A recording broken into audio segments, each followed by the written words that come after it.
పెట్టుకుని నువ్వు ఎలా ఉన్నావు? సర్వం బ్రహ్మ. నీ ఆలోచన విధానంలో పరమాత్మగా ఉన్నావు కదా. బయట మీద చేయొద్దండి, తిట్టినట్టు తట్టొద్దండి, అన్నీ మామూలే. కానీ ఇది కల్పన అని తెలుసు కదా వాడికి. వాటి వలన ఫలితం ఏముండదు. పని చేసినా చేయకపోయినా ఏముండదు. దీంట్లో లైవ్లో మాట్లాడకపోయినా మీకు చెప్పినా చెప్పకపోయినా నాకు నేను ఉంటున్నాను కదా, నాకేముండదు. పని చేయవలసిన అవసరం లేదు. నేను నాకెంత మీ ఆతృతను బట్టి బ్రహ్మ మాట్లాడతాను. నాకేమో వచ్చా ఏమి రాదు, ఏమీ చూడలేదు, ఏమి వింటలేదు, ఏం మాట్లాడలేదు. మాట్లాడేదంతా సర్వవ్యాపైన అనంత బ్రహ్మే మాట్లాడు. నాకేదో సంబంధం ఉందా? లేదే. యంత్రానికి ముసుడు, వాహనం, స్కూటర్, నువ్వు వెళ్తావు, మాకు రాదు స్కూటర్, ఈ స్కూటర్ వచ్చు. దీన్ని ఎలా నడిపిస్తున్నావు? యోగిగా. యోగంటే ఎవరు? యోగంటే ఎవరా? సమస్థితి, సమభావన, సంతృప్తి, సమర్థవంతమైన వాడు, ఆలోచన రహితుడు, సత్యమేవ జయతే, సత్యమే నేను జయించుదాక అని పెద్దలు చెప్పిన వాక్యాన్ని. అటువంటి స్థిరుడికి ఏముంది? ఏమీ లేదు. ఏమీ లేదు. ఏమీ లేదంటే ఏమీ లేదు. సంకల్పాలు జ్ఞానికి రావు. వచ్చిందా వెనకడు అంటే అక్కడ జరిగేది జరగరాని జరిగేది ఉంటేనే సంకల్పం. జరిగేది ఉంటేనే సంకల్పం. నాకు నవ్వు వద్దు. జ్ఞానమ్మని సెంతికాడికి అనుకున్నాను. అమ్మాయి మళ్ళీ ఏమన్నా మాయలోని అవుతుంది పని అనుకున్నాను. సరే, ఈ సృష్టిలో అయ్యేది ఉందా? తెల్లాలేసి మొదలు నిద్ర అయ్యే వరకు పని అయిపోయిందంటానికి ఉందా? మళ్ళీ లోపల అరుగుతూ ఉంటుంది కదా మళ్ళీ నిద్రలో. సరే, పని అంటూ అవుతుందా? నీతో నువ్వుండి పని అవగొట్టుకోవాలి, కానీ ఈ పని అవ్వదు. ఇది తెలుసుకుని నువ్వు జీవించు. జీవన విధానం హై క్లాస్. ఇది ముఖ్యం. ఒక్క సెకండ్ వేస్ట్ చేసుకోకు. ఇది దీనివల్ల జీవన విధానం హైలైట్గా ఉంటుంది. మళ్ళీ మామూలుగా ఉంటుంది. ఎంత ఫెచ్చింగ్గా ఉంటుందో. సాధక బాధలు ఉండవు, నష్టాలు ఉండవు, జయాలు ఉండవు, సుఖ దుఃఖాలు ఉండవు. నీ నిజస్థితిలో నువ్వు ఉంటా. వ్యతిరేకత ఉందా? అయిపోయింది అనుకుంటా. ఇది తెలియక ముందు అవును కాదు అనేటట్టు నీ జీవితం వ్యర్థమైపోతుంది. జ్ఞానం తెలుసుకుని జ్ఞానిగా మిగలాలి. అప్పుడు జీవనోదానం ఎంత హ్యాపీగా ఉంటుంది, పర్ఫెక్ట్గా ఉంటుంది. ఇది అదేనే ఏముండదు. మీకోసం ఇలా చేస్తున్నా అని నీవు కాబట్లే అమ్మాళ్ళు తెచ్చేస్తారు. ఈ వేళ సకలం తెచ్చారంటే అది బట్టలు పెట్టలేదా? పైన ఉంటే అదే మళ్ళీ కట్టిస్తే తెచ్చేసి రోజు అదే కొట్టాను. మేము చూడలేకపోతున్నాను అంటే నాకేమి లేదు. నేనే ఎంత ఓ జడ్డాడేస్తుంది ఆ నిశ్చల స్థితిలో. ఆ బడి తప్పదు కదా దేహానికి. ఆ బడికి మామూలు నాతో నేనే ఎంజాయ్గా ఉంది. ఆ కాలం ఈ కాలం ఏ కాలమైనా ఇలాగే ఉంటుంది. కాలంలో అనేక రావచ్చు. నాకు సంబంధం ఏంటి? దేహం ఉంది, దేహానికి అనేక రకాలు ఉంటుంది. దీని విధులు నాకేం సంబంధం? అది నేను కాదన్నాక కట్టినంత సమానం చదువుతున్నానా? విడిసేసిన గుడ్డ ఎంత వాసన ఉంటుందా? కొత్త గుడ్డ ఎంత బాగుంటుంది? అదే మనం ముచ్చుకున్న గుడ్డ ఎంత బాగుంటుంది? మరి ముచ్చుకున్న గుడ్డ ఎంత కట్టుకుంటాం? ఈ మళ్ళీ అంది ఆ మళ్ళీ చేశాను. మన భావదోషం, మన ఆధ్యాత్మిక ఉంటుంది, ఫుల్గా ఉంటుంది. నీలోంచి వస్తాయి ఇవన్నీ. ఎక్కడి నుంచి వస్తున్నాయి? నీ భావన బట్టి వచ్చేస్తుంది. నీ రుజును ఉందనుకో లోపల, ఇది ఏం పని, ఏ సెల్ఫీసులు ఏం పని. నీ భావన అంటే నీ మనస్సు యొక్క ఆలోచన బట్టే నీకు వాతావరణం, కల్పింపబడిన వాతావరణం. నువ్వు మరలా కల్పించుకో. వచ్చిందని చేసి పని కోసం వచ్చావు కదా, పని మనిషి, ఈ పని ఆగొచ్చు. మళ్ళా ఇలాంటి తోలు రావు.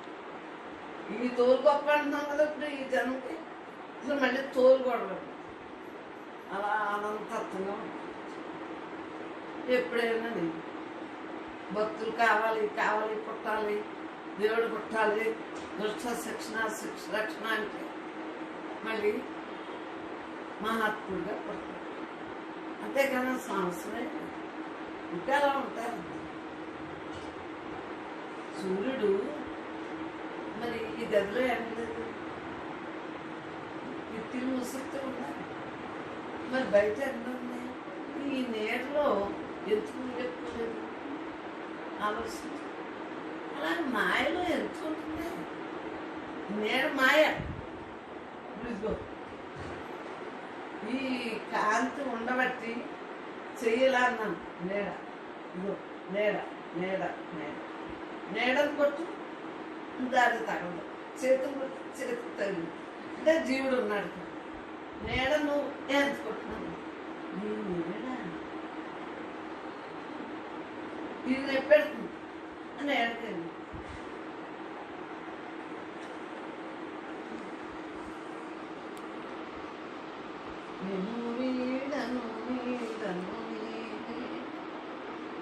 ప్రతి సినిమాలో పాటలు నేను అలాగే లేకపోతే అంత రామదాసు, తులసిదాసు, భక్తి కబీర్ వీళ్ళే కాదు, చక్రధారులు ఇదే కాదు. లోపం ఉంది, వీడు పుడితే తెలిసింది. అవునా? ఇలాంటి ప్రతి పాటలోని ప్రతి పాట, ఎవరి మాట ఏదైనా మనకు సార్థకం. వేదాంతం ఎక్కడో లేదు, ప్రతి వాక్కులోనే వేదాంతం. వేదాంతం రెండు మిలిపోయే ఉంటుంది. ఎవరు ఏం మాట్లాడినా మిలిపోయి. బాగున్నారా అంటే దేహం బాగుందా అని అడిగినట్టు. కానీ నాకేంటి, మీరు బాగుంటే అప్పుడు బాగున్నానని చెప్పండి అని చెప్తాను. బాగుంటుంటే ఈ మాయా దోషాలు లేకుండా ఉన్నారా అని అర్థం. మాయతో మమ్మేకి అవుతున్నారా? నా దగ్గర బాగున్నానని ఒకరు చెప్తున్నారా? భయం బాగున్నారంటే నేను ఈ అర్థం తీసుకున్నాను. భయం అంటే అప్పుడప్పుడు లోన్ అవుతున్నారు, లేకపోతే నిర్భయంగా చెప్తాను. కరోనా వచ్చాక అమ్మా నిజంగా లేవమ్మా అని చెప్పారు. రోజు వచ్చినంత లేవని చెప్పేస్తారు అమ్మ. అందరూ ఎందుకు చెప్పారు? నేను అన్నాను, నాకు అస్సలు 24 గంటలు నేను బ్రహ్మంగానే లేనరా అన్నాను. అంతే అమాంతంగా అందరూ చెప్పేసి, అమ్మ నిజమమ్మా మేము కూడా లేవమ్మా, మీరు లేపటం కాదు, నేను కూడా అన్నా. అంటే ఎక్కువగా అభ్యాసం లేదు కదా. రోజు ఉండే సత్సంగం ఇంట్లో ఉండేటప్పుడు మాయా ఏముంది, రేపు వచ్చేపు నాకు ధ్యానం చేసుకుందాం, వచ్చేపు నాకు పని చేద్దాం. ఈ నిద్ర, ఈ తమగుణం, ఈ ఆవరించు. మరి రోజు బళ్ళకి వచ్చేటప్పటికి కరెక్ట్గా టైం అయిపోయిందని వచ్చేసి ఆ పనికి బద్దగించబోతుంది. ఎంతైనా తేడా ఉంటుంది. ప్రైవేట్ కదా, ఇంట్లో ఉంటుంది, ప్రైవేట్గా చదివిపెట్టు. ఉన్నా అని ఒక్కళ్ళు అనలేదు. అమ్మ మాకు నేను ఎంతైనా వండి పెట్టి సిరాకు వెళ్ళి కూడా నేను ఎలా ఉన్నానరా అంతే. మేము ఉన్నామని ఒప్పిస్తాం. ఒప్పుకునే తత్వం ఎలా వచ్చింది? నేనుతో ఉన్నవాళ్ళు కాబట్టి ఒప్పుకునే తత్వం తెలుస్తుంది. మామూలుడైతే ఒప్పుకుంటారా? మీరు లేరేమో కానీ మేము బెమ్మంగా ఉన్నామంటారు. నేను అందు గురించి అటు నుంచి ఇటు ప్రశ్న వేస్తాను, ఇటు నుంచి అటు వేస్తాను. నేను ఉన్నానో లేదు నాకు తెలుసా? మీకు తెలుసు నేను ఉన్నానో లేదు. మీరు ఉన్నారో లేదు మీకు తెలుసు, అవునా కదా? అలాగా ఇంకా ఇంకా ఇంకా పిల్ల బ్రహ్మాండం అలాగా ఆఖరి వరకు ఈ మమేకం తప్పించి ఏ మమేకమైనా దుష్ప్రయోజనమే. మన జన్మే వృధా, ప్రయోజనమే లేదు. మన జన్మనే వృధా.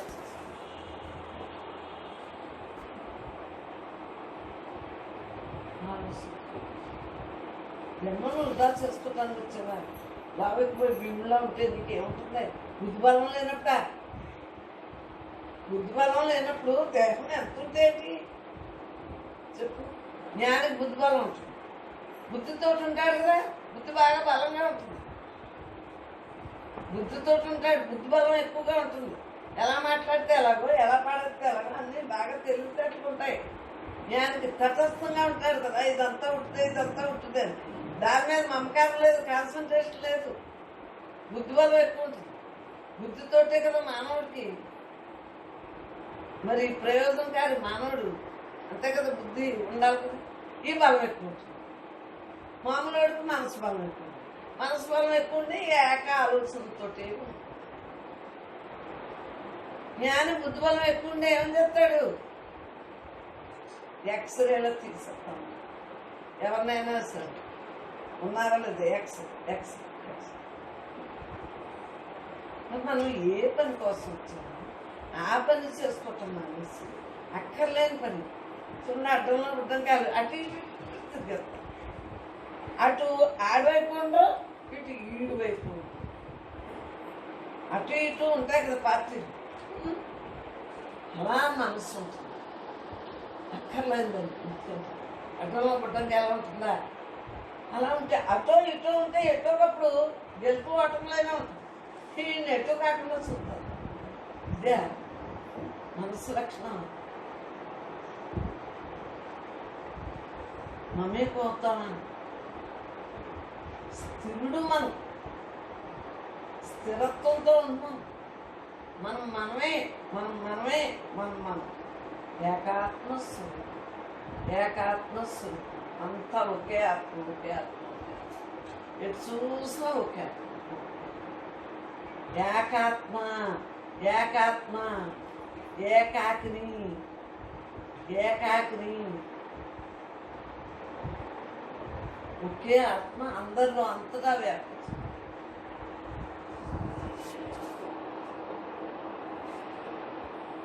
ఆలోచించు. ఉన్నది నేనే,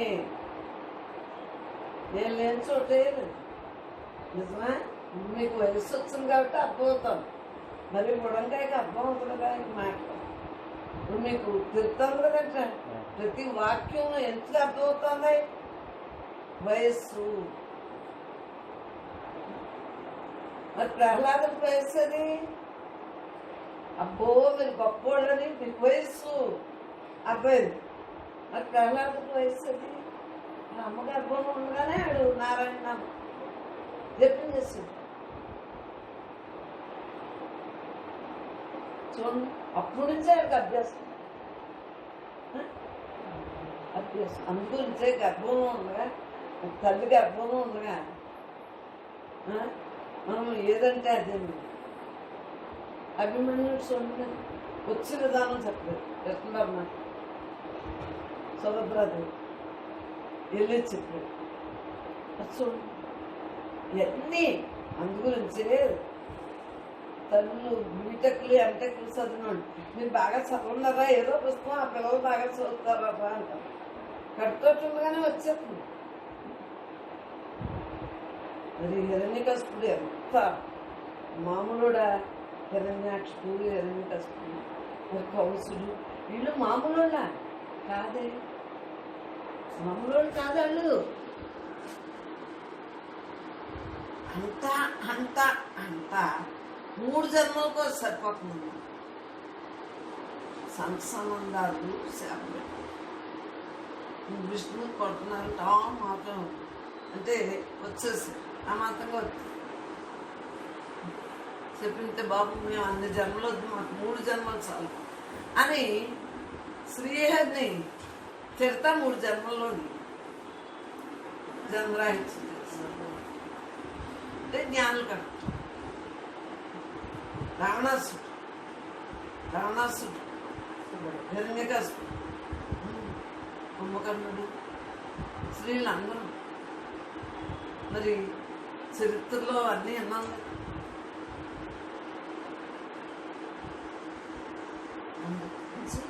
చరిత్రను పట్టుకుని మన చరిత్రగా చేస్తాం. ఎవరితో అనుకోకూడదు, వాళ్ళ చరిత్రను మన చరిత్రగా చేస్తాం. కోరింది కదా లేడీ లక్ష్మీదేవి దేహంతో. అంటే అక్కడ పని అవ్వాలి కదా, రావణాసుడు మరి వధ అవ్వాలి కదా, రాముడు మరి చంపాలి కదా.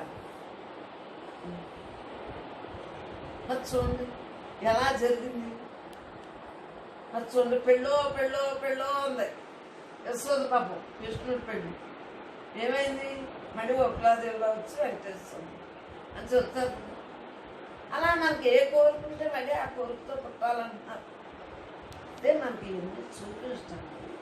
ఈ చరిత్రలన్నీ జరిగిన దాన్ని ఒక్క చరిత్ర తీసుకు. ధ్రువుడు పాపం సౌత్ కొడుకు కూర్చున్నాడు, నేను నా అంతటి మీద కూర్చోలేదని ఎంత బాధపడ్డాడు. అప్పుడు వాళ్ళ అమ్మాయి ఉండే తపస్సు చెయ్యి, అప్పుడు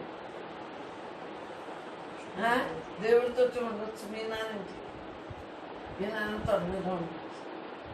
నిజంగా ఉంచుకోవాలి తపస్సు. ఆకులు అలాడుతుంది. భాగవత రామాయణాలు మనకి ఏమి చెప్తున్నాయి, మనల్ని అలా ఉండమని చెప్తున్నాయి. వాళ్ళ చరిత్ర అయితే మనకి అనువుగా తీసుకోమని పురాణాలు, ఈ ఇతిహాసాలు 18 పురాణాలు ఇవన్నీ కూడా దేనికి మన జీవన విధానాన్ని మనం సరి చేసుకోవడానికి చదువుకోవాలి. కోరుకోరు అంటే కారణం లేకుండా కార్యం జరగదు. మనం ఎలా వచ్చాం, ఏ కారణానికి వచ్చాం చెప్పండి. ఇక్కడ కార్యం ఏంటి, బ్రహ్మం జరిగేది ఉంది, కార్యాకారణ సంబంధంతో వచ్చాం. ఏ పుట్టుకైనా ఏదో కారణం, ఏమీ లేకుండా పుట్టు పుట్టేది. మనం ఏది చేసుకుంటే అదే.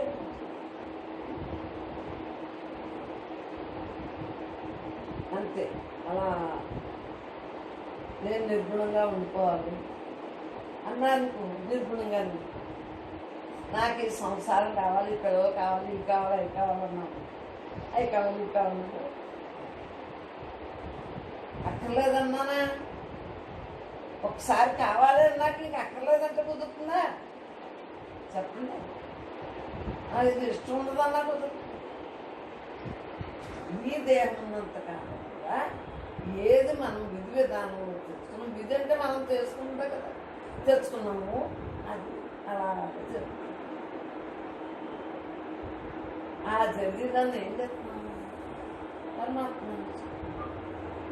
ఉన్నది నేనైనప్పుడు ఏది జరిగినా బ్రహ్మే కదా, బ్రహ్మాత్మే కదా.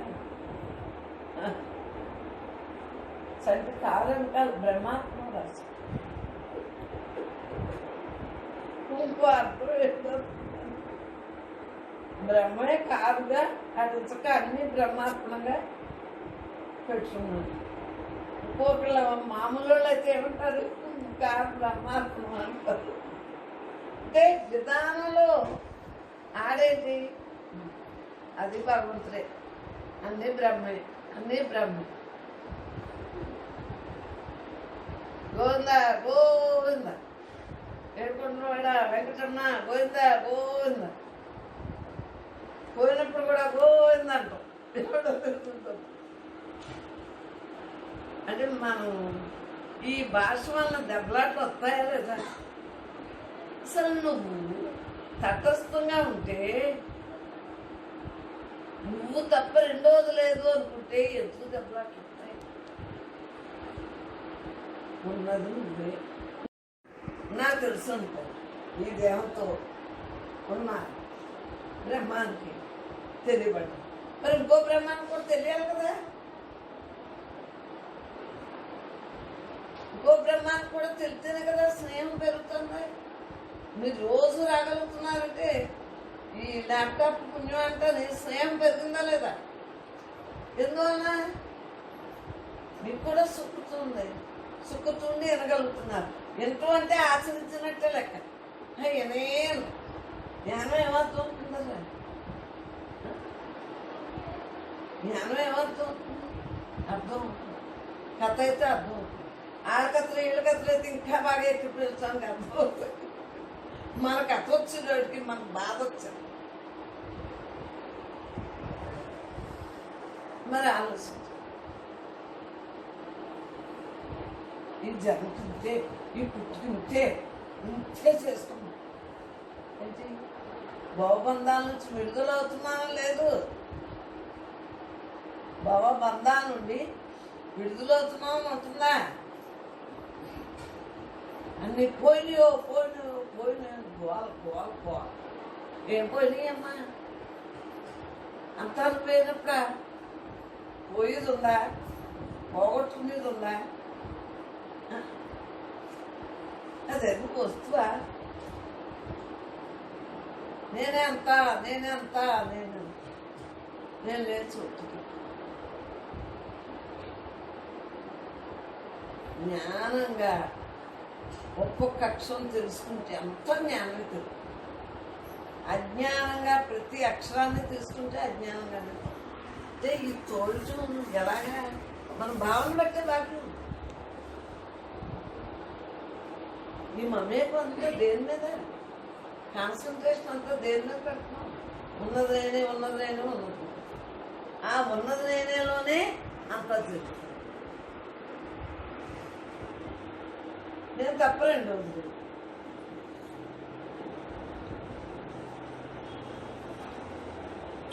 తత్వం చాందోగ్యోపనిషత్తు సామవేదం తత్వం. ఆ పరబ్రహ్మము త్వం నీవు మసి అయితివి అంటే శ్రేష్టమైన బ్రహ్మ పదార్థము నీవే. నువ్వెవరు? శ్రేష్టమైన బ్రహ్మ పదార్థం నువ్వే. ఇంతకన్నా ఇంకేమో కావాలి? దీన్ని మాయలోకి వెళ్ళకుండా మనం మాయందు మమేకు చెందకుండా నేను తత్వమసి ఏదైనా ఏదో ఒక మా బ్రహ్మస్నానం తత్వమసి ఐమాత్మ బ్రహ్మ ఐమాత్మ ఏదైనా పట్టుకుంటా చాలు. చూడండి, పాలలో ఎత్త తోడ్చుకో చాలా. అంత పాయసంలో ఎంత వేస్ట్ ఏ బల్లో పడ్డదనుకోండి స్వాహ.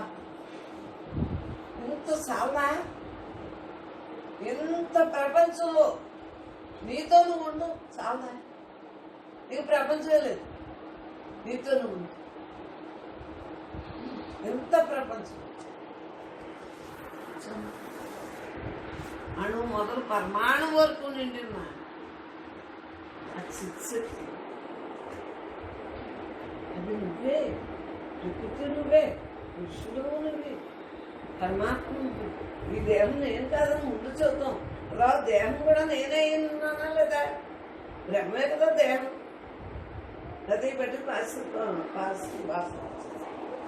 నాందే ఎంతున్నాం పాస్ వస్తుంది. అలాగా ముందు మాత్రం విడదీయాలరా. విడదీసాక ఉన్నది నేనే అని అర్థం. మానవులుగా జన్మించడం, ఆత్మజ్ఞానాన్ని తెలుసుకుని మోక్షాన్ని పొందాలని కోరిక కలగటం, సద్గురువు లభించటం ఏంటి? సద్గురు మనలో ఉన్నాడని తెలిసింది. లభించటం అని ఎందుకు రాశారు? మనలో ఉన్నాడని తెలుసుకోవటమే లభించడం, అంతే కదా. కొత్తగా ఏమీ లేదు. ఈ మూడు దుర్లభమైన విషయాలు. భగవంతుని కృప వల్ల మాత్రమే ఇవి లభ్యం అవుతాయి. మానవతనంలో ప్రతి జీవి యొక్క అంతిమ లక్ష్యం తనను తాను తెలుసుకోవాలి. అంతిమ లక్ష్యం ఈ జన్మకి అంతిమ లక్ష్యం ఏంటి? తనను తాను తెలుసుకోవాలి. ఏ క్షణాన్ని వెళ్ళిపోతాము, ఇదే అంతిమ లక్ష్యం. ఇలా మాట్లాడుతున్నాం, ఇదే అంతిమ లక్ష్యం. ఈ క్షణాన్ని మాట్లాడుతున్నాం, ఏముంది ఏ క్షణాన్ని శ్వాస ఆగిపోతుందో తెలుసు. అంతిమ లక్ష్యంతో ఉండాలి ఎవరైనా.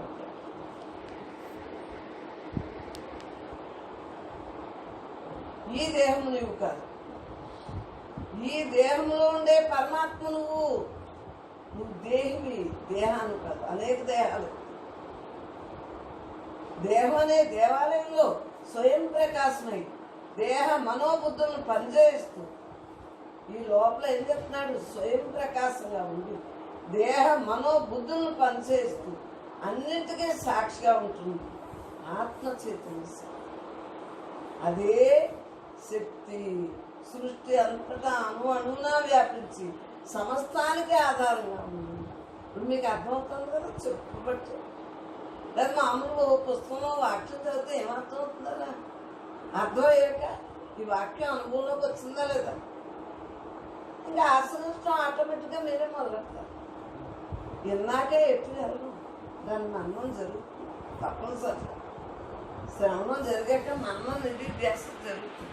సో శ్రవణం కూర్చోయే బుద్ధి మామూలు అర్థమే అవుతుంది.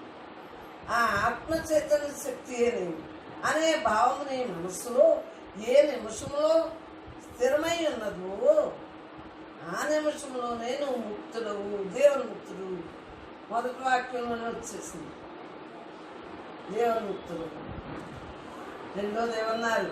జీవితంలో ప్రారంభ కర్మానుసారం భార్య, పిల్లలు, బంధువులు, స్నేహితులు, ధనము, భోజనము, రోగాలు, సుఖదుఖాలు మొదలైనవన్నీ వస్తున్నాయి.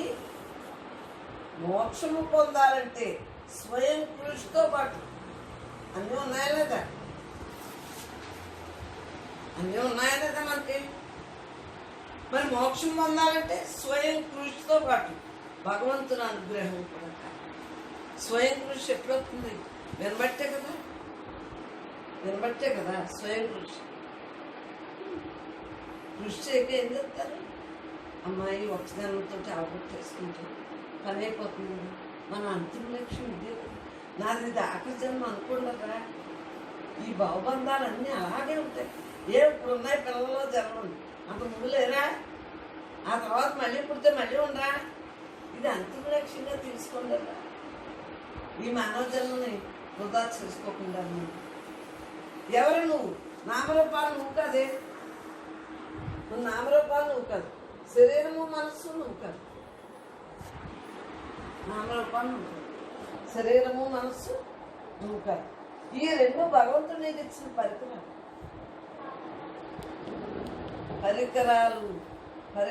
జాగ్రత్తగా ఎంత జాగ్రత్తగా ఉంచుకుంటారు. ఇందాక గాజు దానికి ఏమన్నారు? ఎంత జాగ్రత్తగా తేగాలి దాన్ని. ఇది గాజు ఇనుము అయితే ఇప్పుడు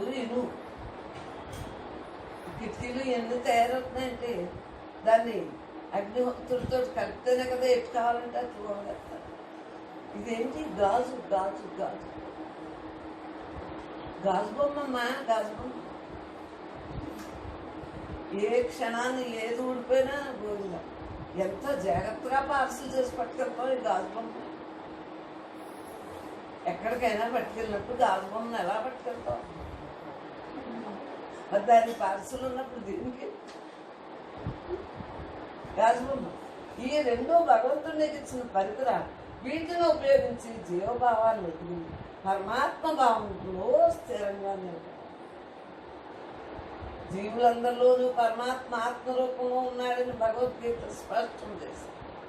జీవులన్నిట్లో ఆత్మరూపంగా ఉన్నాడని స్పష్టం చేస్తుందా? భగవంతుడు అన్నా, ఆత్మ అన్నా, బ్రహ్మ అన్నా అన్ని పుస్తకాల్లో ఎంత బాగా ఆ బ్రహ్మ మనకి ఇచ్చింది. పరమాత్మే ఈ పుస్తక రూపంలో ఇచ్చింది.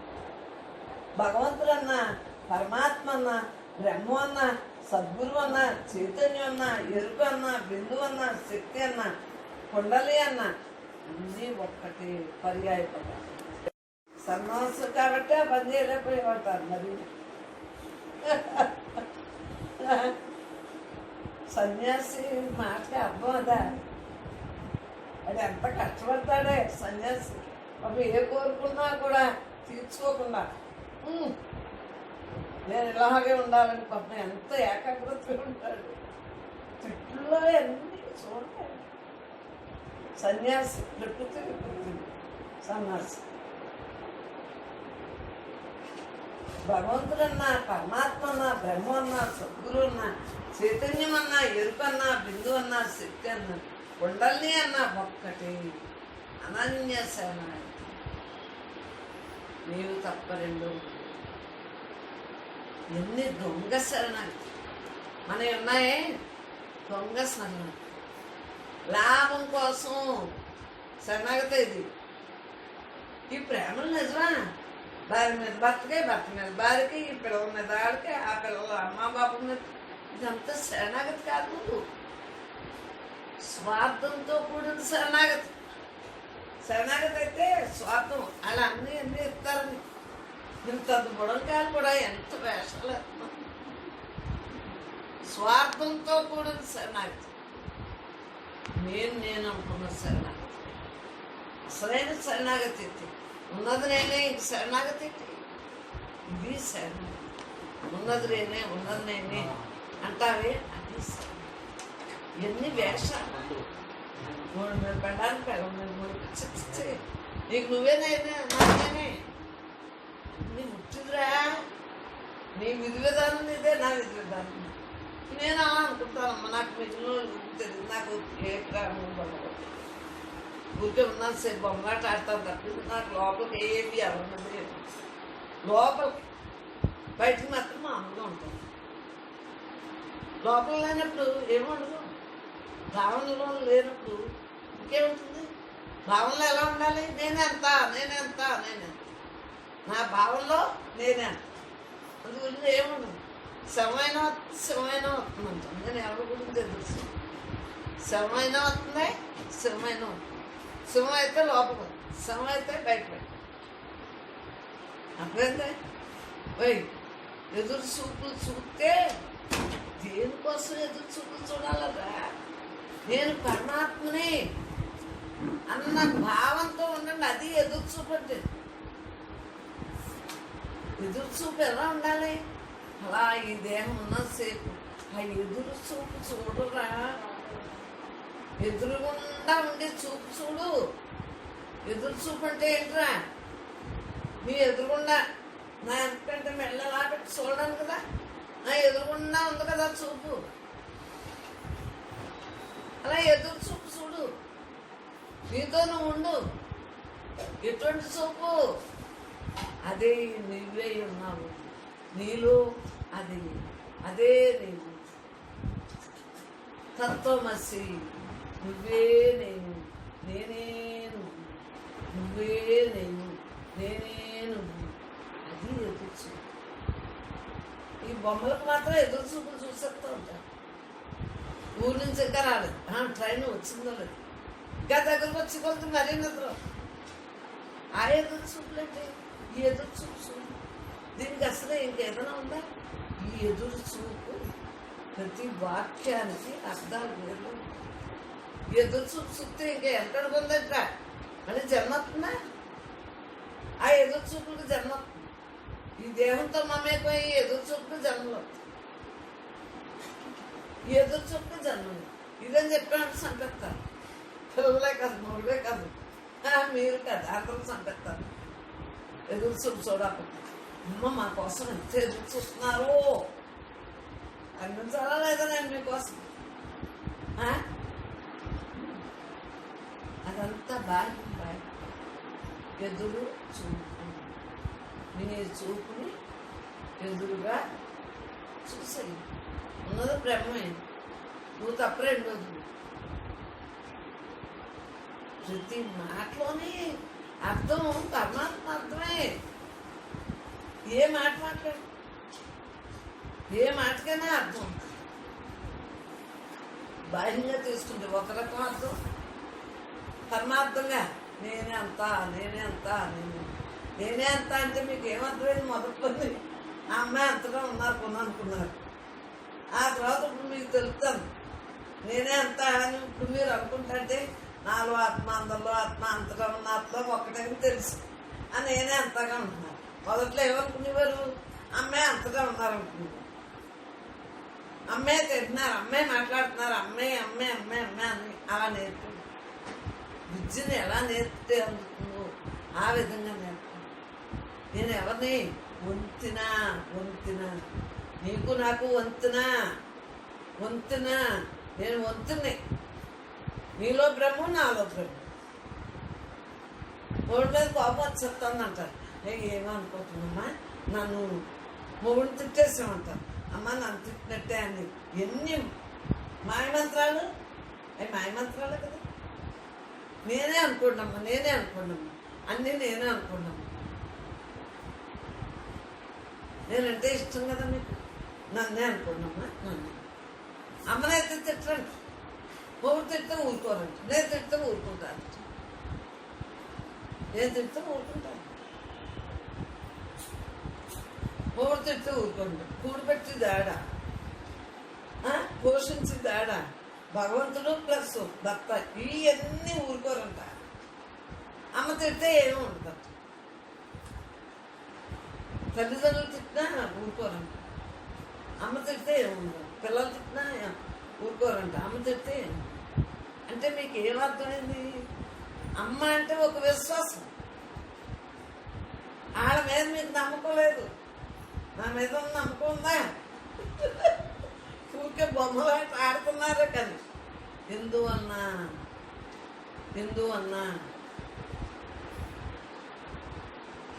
మాయా జాలములు దోబూచులాడ. తప్పుందా? ఈ మాయవాళ్ళతో మాయగా ఉండాలన్నదా? తప్పుందా? ఈ జ్ఞానం తాతయ్యకి నేను ఎప్పుడైనా చెప్పానా? అడగాలని ఆయనకు ఉందా? ఇప్పుడు ఏదో కూర్చున్నారు అంటే అడిగితేనే కానీ అమ్మాయినా పెట్టదని అడిగిన వాళ్ళకే చెప్పాలి జ్ఞానం. ఓయ్ కళ్ళం అని ఇష్టం అని జ్ఞానం చెప్పావనుకో కుదరదు. అర్థమైందా? ఆ దేహం పెళ్ళం, దేహం పిల్లలు, ఆ దేహానికి సంబంధించింది, మీకు సంబంధించింది కాదు. అర్థమైందా? మీరుగా ఉండండి. పెళ్ళైన వాళ్ళకి అసలు జ్ఞానం చెప్పండి. పెళ్ళైన వాళ్ళే రమ్మంటారు. ఆ పెళ్ళం కూడా ఇష్టపడాలి కదా. అలాంటిది వచ్చే పెద్ద బ్రహ్మచారి నీ అంతరాత్మే నీకు స్వప్నం. కానీ సాధన చేయవలసింది మీరే. సాధన చేయవలసింది మీరే. సాధన ఎవరు చేయాలి? మీరే. సాధన మీరే చేయవలసింది మీరే. సాధన చేయవలసింది మీరేంటి? ఏంటి సాధన? మీరే చేయవలసింది మీరే. పరికరం వేరు పరికరం కాదు. మీ పరికరంతో మీరు పరమాత్మగా ఉండాలి.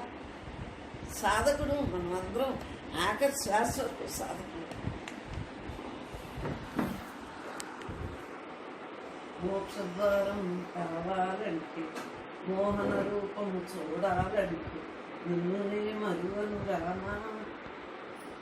మర్చిపోతే రాముని మోక్షద్వారం ఎలా తెరపడుతుంది? మోహన రూపం చూడాలంటే ఎలా తెరపడుతుంది? లోపల ఉన్నాడు అంత మోహన్.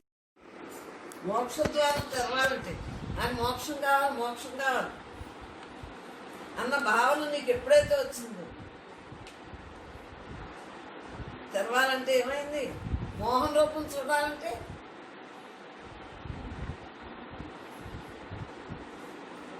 ఆలోచించు.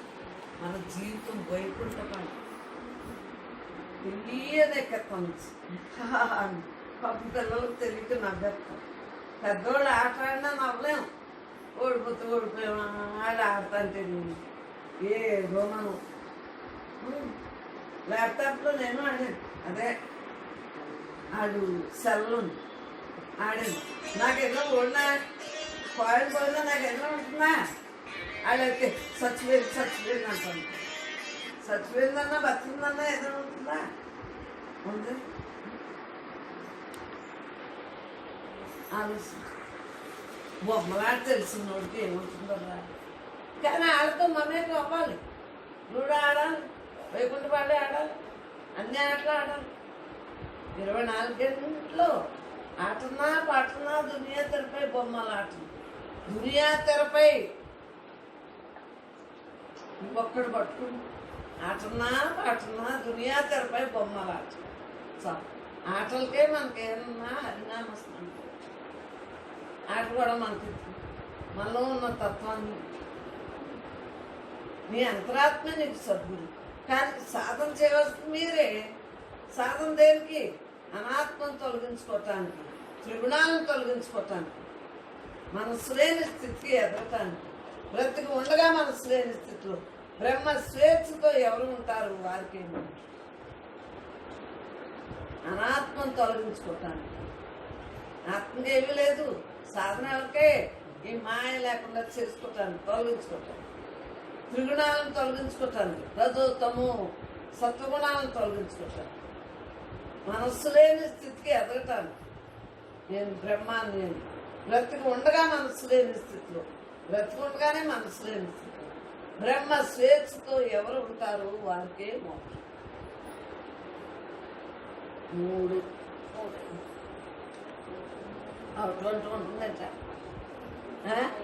అదే మళ్ళీ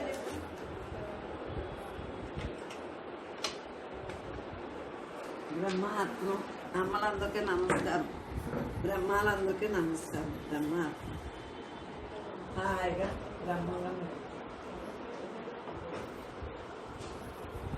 ఎందుకంటే రేపు నుంచి మళ్ళీ క్యారేజ్ ఈవేళ ఇది డబ్బులు ఇచ్చింది.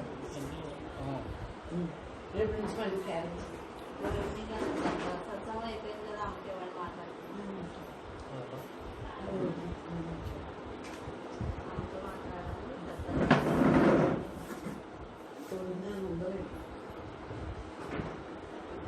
మొత్తం మాట్లాడాను. మూలం తెలుసుకున్న వాళ్ళు ఆడితే ఎలా మాట్లాడాలి? మొత్తం మీద దానికి ఒకటి ఇక్కడి నుంచి ఇక్కడ తెలిసి మూడు పెట్టేసానమ్మా. ఇక్కడి నుంచి ఇక్కడ దాని ద్రాక్షలు వేసేసుకుని కొద్దిసేపు సాయి, కొద్దిసేపు లక్ష్మి, కొద్దిసేపు కృష్ణాను. బయటకు నువ్వు ఎలా ఉన్నావు? సర్వం బ్రహ్మ. నీ ఆలోచన విధానంలో పరమాత్మగా ఉన్నావు కదా. బయట మీద చేయొద్దండి, తిట్టొద్దండి, అన్నీ మామూలే. కానీ ఇది కల్పన అని తెలుసు కదా వాడికి. వాటి వలన ఫలితం ఏముండదు. పని చేసినా చేయకపోయినా ఏముండదు. దీంట్లో లైవ్లో మాట్లాడకపోయినా మీకు చెప్పినా చెప్పకపోయినా నాకు నేను ఉంటున్నాను కదా, నాకేముండదు.